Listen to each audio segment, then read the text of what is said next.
కేవలం డిగ్రీ మాత్రమే కాదు, రేపటి లీడర్స్ ని తయారు చేసే వరల్డ్ క్లాస్ ఎడ్యుకేషన్. టాప్ కంపెనీలో ప్లేస్మెంట్స్ అండ్ బ్రైట్ ఫ్యూచర్ కోసం రాయ్ యూనివర్సిటీని ఎంచుకోండి.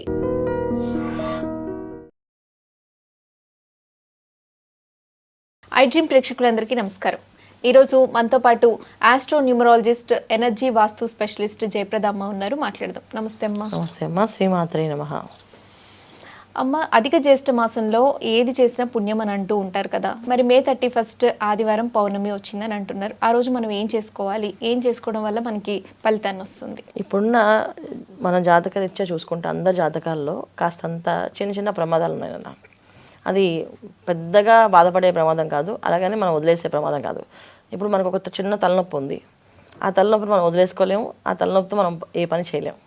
అలాగా చిన్న చిన్న సమస్యలు ఉన్నాయి అందరి జాతకాల్లో. మొత్తం గోచారంలో ఉండే ఏదైతే గ్రహకుండలి ఉందో ఈ మార్పులని ఏంటంటే, శనేశ్వరుడు మీనరాశిలో ఉండడము, కుంభరాశిలో రాహు ఉండడము, తర్వాత మిథున రాశిలో గురువు ఉండడం, ఈ కాంబినేషన్ ఏదైతే ఉందో కాస్తంత గ్రహాలు అన్నీ కూడా మనకి ప్రతికూలంగా పనిచేస్తున్నాయి. సో అందరి జాతకంలో కాస్తంత ఇబ్బంది కనిపిస్తుంది. ఈ ఇబ్బంది నుంచి బయటపడడానికి మనం ఎప్పుడైనా ఎవరినైనా మనకి ఏదైనా కష్టం వస్తే ఎవరిని ప్రార్థిస్తాం? భగవంతుని ఎక్కువ ప్రార్థిస్తాం.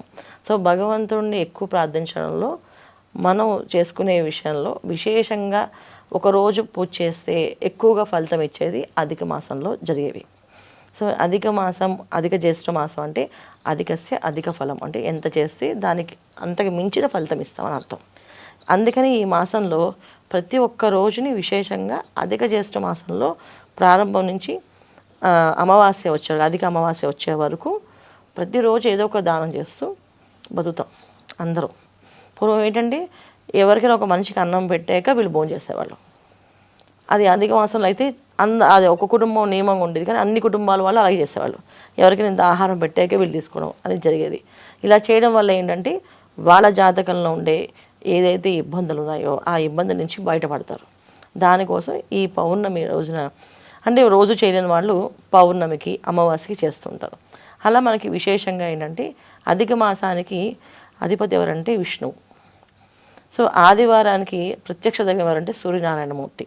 సో ఆదినారాయణుడు, సూర్యనారాయణమూర్తి, విష్ణుమూర్తి ఒక అనుగ్రహం వల్ల ఆదివారం పౌర్ణమి వస్తే సూర్య చంద్రులు ఇద్దరు మనకి అనుగ్రహం కలిగినట్టే.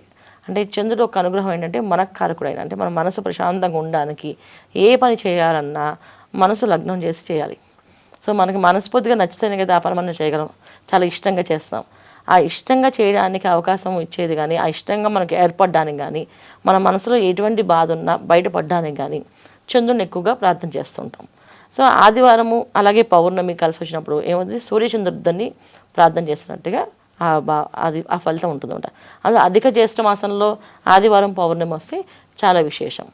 ఎంత విశేషం అంటే మన జాతకంలో పితృదేవత ఒక అనుగ్రహం సరిగా లేకపోతే ఉద్యోగాలు సరిగా నిలబడవు, ఉద్యోగాలు మారుతూ ఉంటాం, సరైన జీతం సరిగా ఉండదు, చేసిన పనికి వచ్చే జీతానికి సంబంధం లేకుండా బతుకుతూ ఉంటారు, వ్యాపారంలో అభివృద్ధి అనేది ఉండదు, పిల్లల్లో చదువుల్లో అంతంత మాత్రమే ఉంటుంటుంది, భార్యాభర్త మధ్య సమస్యలు ఉంటుంటాయి, తర్వాత వివాహాలు అవ్వకుండా ఇబ్బంది పడుతుంటారు.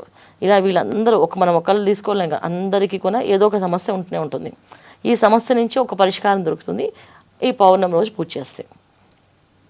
పౌర్ణమి రోజు పూజ అనేది చాలా విశేషంగా, అంటే తెల్లవారుజామున లేచి చక్కగా, ఇప్పుడు మనం ఏదైనా పండగ విశేషమైన రోజులు, సంక్రాంతి పండగకి, దీపావళి పండగకి తెల్లవారుజామున లేచి శుభ్రం ఒళ్ళంతా నూనె రాసుకొని స్నానం చేస్తాం కదా. అలాగా ఈ ఆదివారం రోజు కూడా తెల్లవారుజామున నిద్ర లేచి శుభ్రంగా ఒళ్ళంతా నూనె రాసుకొని దాన్ని స్నానం చేసి సూర్య నమస్కారం, రాగి పాత్రలో నీళ్ళు తీసుకొని సూర్యుడు ఎదురుగుండా నించొని సూర్యాయ నమః, సూర్యాయ నమః, ఆదిత్యాయ నమః అని చెప్పి 9 సార్లు చదువుకొని ఆయనకి రాగి పాత్ర నీళ్ళని అర్ఘ్యం వదలాలి. అర్ఘ్యం అంటే ఆయన చూపిస్తూ ఆ నీళ్ళు అక్కడ మొక్కలో కానీ కింద ఏదైనా ఒక ప్లేట్లో కానీ వేయాలి. వేసి ఆ నీళ్ళతో నమస్కారం చేసుకొని, ఆ నీళ్ళకి నమస్కారం చేసి ఆ నీళ్ళని జల్లుకోవాలి తర్వాత. సో దానివల్ల ఏంటంటే వాళ్ళకున్న సమస్య నుంచి బయటపడతారు. ఆ రోజు విశేషంగా దేవాలయానికి వెళ్ళి నవగ్రహ ప్రదక్షిణాలు చేసి అక్కడున్న పంతులు గారు వాళ్ళకి తోచినంత స్వయంపాక దానాలు ఇవ్వాలి. అంటే స్వయంపాకం అంటే తెలుసు కదా, మామూలుగా మనకు వండుకునే పదార్థాలని ఇవ్వడం అంటే బియ్యము, పప్పు, నూనె, కూరగాయలు ఇవన్నీ కలిపి అక్కడున్న పంతులు గారికి మన స్తోమత బట్టి, ఇప్పుడు మనకి బాగా ఉంది చక్కగా ఇవ్వగలం అంటే ఇంటికి పిలిచి ఇవ్వచ్చు. ఇంటికి పిలిస్తే బ్రాహ్మడు ఆ పౌర్ణమి తిథి యొక్క విశేషము, దాని పితృదేవతల యొక్క అనుగ్రహము, తర్వాత వీళ్ళకి దేవతా పూజ ఏదైనా చేయించడము చేస్తుంటారు. సో ఈ ముఖ్యంగా చేయాల్సిన పూజ ఏంటంటే లక్ష్మీనారాయణ హృదయం అనేది పూజ ఉంటుంది, అది చేయించాలి, చాలా విశేషం అంట. ఇంట్లో వాళ్ళు వచ్చి పిలిస్తే వాళ్ళు వచ్చి పారాయణ చేస్తారు. పారాయణ చేసిన తర్వాత వాళ్ళకింత చక్కగా స్వయంపాక దానము ఇవన్నీ కార్యక్రమాలు చేయొచ్చు. ఇవి చేయలేని వాళ్ళు గుడికి వెళ్ళి ఇవ్వడం, కనీసం గుళ్ళోకి వెళ్ళి గుళ్ళో ఇవ్వడం. ఇక గుళ్ళో కొన వెళ్ళే పరిస్థితి లేని వాళ్ళు ఇంకేదైనా బయట వాళ్ళు ఎవరికైనా ఆచకులకి ఆ రోజు గురువు యొక్క అనుగ్రహం కోసం, ఆ సూర్య భగవాన్ యొక్క అనుగ్రహం కోసం పొద్దున్నే సూర్య నమస్కారం చేసేసి దారిలో ఉన్న వాళ్ళందరికీ ఏదైనా పంచడం, అరటిపళ్ళు కానీ పళ్ళు కానీ ఇవి ఇవ్వడం. అంటే తినే ఆహారాన్ని వాళ్ళకి ఇవ్వాలి. ఎందుకంటే స్థితికారకుడు మనకి నారాయణుడు ఎవరు అంటే మనకి స్థితికారకుడు. అంటే మనం ఉండడానికి, తినడానికి, మన జీవన విధానానికి దీనన్నిటికీ ఆధిపత్యం ఎవరు వహిస్తారంటే విష్ణు ఆధిపత్యం అట.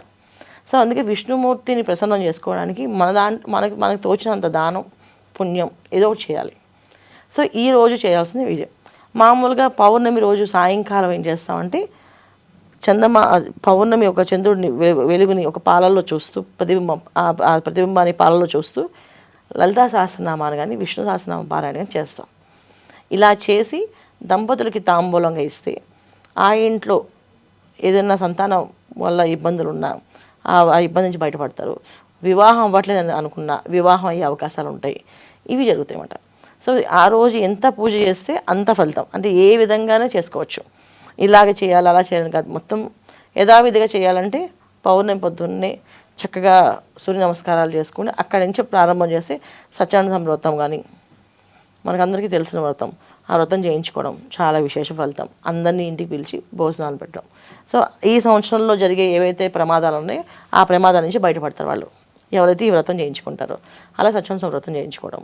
ఇది చేయలేని వాళ్ళు గుళ్ళో చేయించుకోవడం, గుళ్ళో వెళ్ళి వినడము, ఇవి చేస్తూ ఉండాలి. ఈ విధంగా చేస్తే ఈ పౌర్ణమి ఒక విశేషం ఫలితాలు వస్తాయి వాళ్ళకి. అమ్మ, అయితే ఆ రోజు పౌర్ణమి రోజు మీరు పూజ విధానం గురించి వీటన్నిటి గురించి వివరించారు. ఆ రోజు ఆహార నియమాలు ఏ విధంగా పాటించాలి, అంటే ఉపవాసం చేసేవాళ్ళు కనుక ఏ విధంగా చేయాలి వివరిస్తారు? ఆ రోజు ఉపవాస నియమాలు ఏం లేవు, కానీ సాత్విక ఆహారం తీసుకోవాలి. సాత్విక ఆహారం అంటే మన ఇంట్లో వండిన పదార్థాలని తినాలి. వండిన పదార్థాలు ఇంట్లో సాత్వికమైన అంటే ఉల్లి వెల్లుల్లి అలాంటి పదార్థాలు వాడకుండా ఆహారం తీసుకునేది సాత్విక ఆహారం. సో ఉల్లి కానీ వెల్లుల్లి కానీ వేసిన ఆహారం తింటే తామస గుణం రజోగుణం అంటారు. సో దానివల్ల మళ్ళీ ఇంకొక కోరికలు ఏవో పుట్టడం ఇంకేదో చేయడం ఉంటుంది. అందుకని ఆ రోజంతా సాత్వికంగా ఓం నమో నారాయణ అనే మంత్రాన్ని, ఓం నమో భగవతే వాసుదేవాయ నమః అనే మంత్రాన్ని చేస్తూ చక్కగా ఆ సాత్విక ఆహారం తీసుకొని ఉండొచ్చు. ఉపవాసం ఉండి సాయంకాలం వరకు వాళ్ళు సాయంత్రం లలితా పారాయణ కానీ విష్ణు సహస్ర పారాయణ చేస్తే ఇంకా విశేషమైన ఫలితం ఉంటుంది. ఉపవాసం ఉండలేని పరిస్థితుల్లో సాత్విక ఆహారాన్ని, ఉడికించిన ఆహారాన్ని చక్కగా మామూలుగా మనం ఈ పండగలప్పుడు ప్రసాదంలా చేసుకుంటాం కదా, కట్టె పొంగల్ కానీ ఇలా పులిహోర కానీ అలాగా అవి చేసుకుని తినచ్చు. ఈ విధంగా తీసుకోవడం వల్ల వీళ్ళకి, ఎందుకంటే ఆరోగ్య ప్రదాత సూర్య భగవానుడు, మన ఆరోగ్యం చక్కగా బాగుండాలి అంటే సూర్యుని ఎక్కువ పూజించాలి, చేస్తే ఆరోగ్యంగా ఉంటాం మనం. ఆరోగ్యమే ఐశ్వర్యం. సో అందుకని ఆయన అనుగ్రహం కావాలి అంటే ఆదివారం రోజు చాలా వరకు, పూర్వకాలంలో అయితే ఆదివారం అన్నం ముట్టుకునే వాళ్ళు కాదు, ఏదో కాస్త సాత్విక ఆహారం. ఇప్పుడు చాలా తింటున్నారు. ఆదివారం అన్నం ముట్టిన ఆదివారాలు ఉండేవట.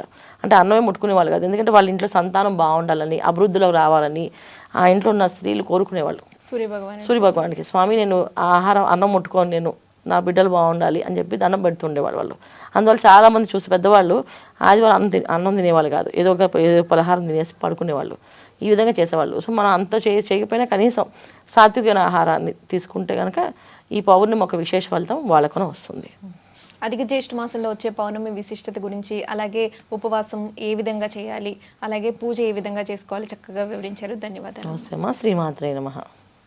And for more videos, please subscribe to iDream channel. Subscribe to iDream Media. Please subscribe to iDream. Please subscribe to iDream. Please subscribe iDream. And please subscribe to iDream.